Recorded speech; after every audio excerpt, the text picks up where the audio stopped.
Hello dear experience, welcome back to informer Harun YouTube channel. Informer Harun YouTube চ্যানেলে তোমাদের সবাইকে স্বাগত জানাই। তো আশা করি তোমরা ভালো আছো এবং তোমাদের প্রিপারেশনও খুব ভালো চলছে।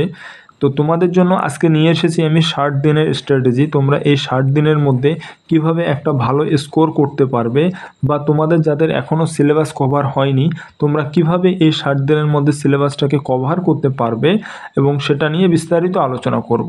তোমরা যদি 65+ পেতে চাও তাহলে কিন্তু তোমাদের এই ভিডিওটি আজকে স্পেশালি তোমাদের জন্যই, তোমরা যারা 65+ পেতে চাও। কারণ এই ভিডিওর মাধ্যমে আমি যা কিছু বলবো আশা করি অন্য কোনো ভিডিওতে তোমরা এটা পাবে না। তো আশা করি তোমরা প্রথম থেকে শেষ অবধি অবশ্যই দেখো যদি তোমরা কমপ্লিট জানতে চাও, এবং তোমরা যারা সিরিয়াস ক্যান্ডিডেট রয়েছো আশা করি তোমরা এই ভিডিওটিকে পুরোই দেখবে। তো এই 60 দিনের স্ট্র্যাটেজিকে তোমাদের কিন্তু খুব ভালোভাবে ডিভাইড করে নিতে হবে। তার কারণ হচ্ছে, কেউ যদি মনে করো তুমি টার্গেট করো যে আমি আজকে থেকে পড়া শুরু করব এবং কন্টিনিউ আমি 60 দিন পড়ব, এটা কিন্তু প্রায় একটা ইম্পসিবল ব্যাপার। তার কারণ আমাদের যে হিউম্যান ব্রেন রয়েছে এই কনসিস্টেন্সিটা কিন্তু একবারে ফলো করতে পারবে না। তাই যদি আমরা এই 60 দিনকে ভাগ করে নেই, মনে করো 15 দিন করে ভাগ করে নিলাম। 15 দিনকে যদি ভাগ করে নেই যে আমি 15 দিনের মধ্যে আবার সাব ডিভাইড করে নিলাম যে আমি 7 দিন এখানে 7 দিন এখানে, একদিন মনে করো যে আমি রিভিশন করব, মানে মক দিব। তারপরে এটাতেও সেম করলাম, এটাতেও সেম করলাম, এটাতেও সেম করলাম। যদি এভাবে 7 দিন 7 দিন করে যদি ভাগ করে নেই তাহলে দেখবে কিন্তু আমরা খুব তাড়াতাড়ি এটাকে অ্যাচিভ করতে পারবো। আর যদি মনে করি না শুধু 60 দিন কন্টিনিউ পড়েই যাব, একদম 60 দিনের দিন যা হবে দেখা যাবে, তাহলে কিন্তু এটা জাস্ট তোমাদের ওই খাতায় স্ট্র্যাটেজি বানানো আর এই ভিডিওটা দেখা, এটাই হবে, আর অন্য কোনো কাজ হবে না।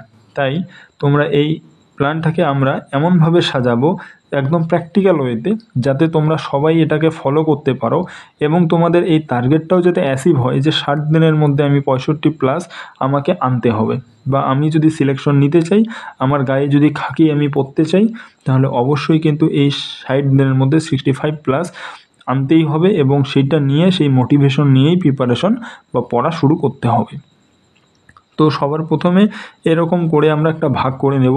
আমি যেমন এখানে 15 দিন করে ভাগ করলাম, তোমরা তোমার সুবিধার মতো যদি মনে করো যে আমি মনে করো যে 10 দিন করে ভাগ করে নেব, এইভাবে যদি তোমরা 10 দিন করে ভাগ করে নাও তবু হবে। যদি মনে করো যে না আমি 15 দিন করে ভাগ করব, সেটাও হবে। এই 10 দিনের মধ্যে তোমরা করবে কি, 10 দিনের মধ্যে 9 দিন পড়বে, একদিন মক দিবে। সেম ওয়েতে 10 দিন পড়বে, একদিন মক দিবে, 9 দিন পড়বে, একদিন মক দিবে। এভাবে কিন্তু সব করবে, 9 দিন পড়বে আর একদিন করে মক টেস্ট লাগাবে। এবং জিএসে দুর্বল আছো, বা তোমাদের 25-এর মধ্যে তোমাদের যাতে 7 থেকে 8 নম্বর আসে, বা 7 থেকে তোমরা 10 নম্বর পাও, তো তোমাদের জন্য স্পেশালি আমরা এই 2 মাসের জন্য আমরা একটা ব্যাচ লঞ্চ করতে চলেছি, যেটা আমাদের 25 তারিখ মানে 25শে সেপ্টেম্বর আমাদের শুরু হবে এই ব্যাচটা। তো তোমরা যারা জিকে জিএসে দুর্বল রয়েছে এবং তোমরা যারা চাও যে জিকে জিএসের মধ্যে 20+ পেতে, তাহলে তোমরা কিন্তু অবশ্যই আমাদের এই ব্যাচটিতে জয়েন হতে পারো। এই ব্যাচটির যে ফিস রয়েছে, ওয়ান টাইম পেমেন্ট যেটা রয়েছে 199 টাকা, তোমরা এই 199 টাকা দিয়ে তোমরা কিন্তু এই ব্যাচটি জয়েন হতে পারো। এবং এতটুকু তোমাদের আশ্বাস দিচ্ছি যে তোমরা যদি খুব ভালোভাবে মানে সততার সাথে যদি তোমরা এই ব্যাচটাকে কমপ্লিট করো, তাহলে তোমরা অবশ্যই কিন্তু 20+ পাবে, এবং জিকে জিএস রিলেটেড তোমাদের আশা করি আর অন্য কোনো এক্সামে এই প্রবলেম হবে না। তাই তোমরা অবশ্যই যারা ইন্টারেস্টেড রয়েছো তোমরা অবশ্যই এই ব্যাচে জয়েন হতে পারো, এবং তার জন্য তোমরা ডেসক্রিপশন বক্সে তোমরা হোয়াটসঅ্যাপ নাম্বার পেয়ে যাবে, তোমরা সেখানে কন্ট্যাক্ট করবে, এবং এই যে হোয়াটসঅ্যাপ গ্রুপের লিঙ্ক দেওয়া রয়েছে তোমরা সেই গ্রুপেও কিন্তু জয়েন হতে পারো। তো চলে আসি এখন স্ট্র্যাটেজি নিয়ে। তো এটা ছিল তোমাদের, এভাবে তোমরা তোমাদের টাইমটাকে কিন্তু ডিভাইড করে নেবে। যখন তোমরা তোমাদের টাইমটাকে এভাবে ডিভাইড করে নেবে, তারপরে এই যে 9 দিন কী পড়বে সেটার একটা করে তোমরা শিডিউল করে নেবে। কারণ এই 9 দিনের শিডিউল তোমাদের কিন্তু খুব ইম্পর্ট্যান্ট, এবং টার্গেট রাখবে যে সারা দিনের মধ্যে তোমরা ডেইলি যে টার্গেটটা তোমরা করবে তার জন্য একটা নোটপ্যাড বানাবে, বা ডেইলি টাস্কের জন্য একটা নোটপ্যাড বানাবে। সেই নোটপ্যাডের মধ্যে প্রত্যেক দিনের যে টার্গেট, যে তুমি সারা দিনের মধ্যে যে মনে করো যে আজকে আমি সারা দিনের মধ্যে কী করব সেটা লিখে রাখবে। তো এইভাবে যখন তোমাদের সারাদিনের মধ্যে একটা টপিক কভার করলে টিক চিহ্ন দিয়ে দেবে। এভাবে সারাদিনের মধ্যে তোমরা কভার করবে এবং রাত্রে ঘুমানোর আগে সারাদিনে যা পড়েছো সবগুলো এক এক করে ভালোভাবে পড়বে, রিভাইজড করে নেবে। তো এইভাবে তোমরা প্রত্যেক দিন পড়বে। পড়ার পরে দেখা গেল 8 দিনের দিন অথবা 9 দিনের দিন, 7 দিনে বা 8 দিনে যা পড়লে সব 9 দিনের দিন তোমরা করবে রিভাইজ। এবং এই যে একদিন যে তোমাদের কাছে থাকবে, এই একদিন তোমরা মক টেস্ট দিবে এবং এই মক টেস্ট যে দিবে সেটাকে খুব ভালোভাবে অ্যানালাইজ করবে।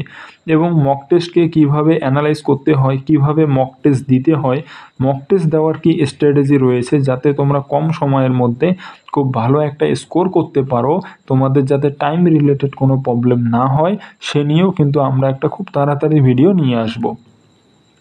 তো এই গেল একটা তোমাদের টাইম ওয়াইজ স্ট্র্যাটেজি যে তোমরা প্রত্যেক দিন কীভাবে ফলো করবে। এবং এই প্রত্যেক দিন যেভাবে ফলো করবে এইভাবে নোটপ্যাড বানাবে এবং টিক মার্ক করবে। সেম করে এই 10 দিন হয়ে গেল, তারপরে পরের 10 দিন টার্গেট করবে, পরের 10 দিন টার্গেট, এরপরে এই 60 দিন তোমরা করবে। দেখবে এতটুকু গ্যারান্টি দিচ্ছি, তোমরা যদি এভাবে করো এবং প্রত্যেকটা টপিককে যদি ডিভাইড করে নাও, খুব ভালোভাবে করো, আশা করি তোমরা অবশ্যই এই টার্গেটটা 65+ তোমরা টার্গেটটা অ্যাচিভ করতে পারবে। এবং তার সাথে যে একদিন করে যে তোমাদের কাছে থাকে, সেদিন কিন্তু খুব মক টেস্ট দিবেই এবং মক টেস্ট মাস্ট কিন্তু তোমাদের দিতে হবে। এবং তোমরা অবশ্যই, তোমরা যারা এই ভিডিওটা এখনও অবধি এই অবধি দেখছো, তোমরা অবশ্যই আমাকে কমেন্টে জানাবে তোমাদের বর্তমানে যে তোমরা মক টেস্ট দিচ্ছ সেখানে তোমাদের স্কোর কত আসছে, সেটা অবশ্যই কিন্তু তোমরা কমেন্টে আমাকে জানাবে। যাদের কম আসছে তারাও জানাবে, যাদের ভালো আসছে 65+ তারাও জানাবে। তো এই ছিল আজকের একটা স্ট্র্যাটেজি ভিডিও। এই স্ট্র্যাটেজি ভিডিওতে দেখার পরেও যদি তোমাদের কোনো প্রবলেম থাকে, তোমরা কিন্তু কমেন্টে আমাকে জানাতে পারো এবং আমি চেষ্টা করব যে তোমাদের সলভ করার। তো এই ছিল আজকের ভিডিও।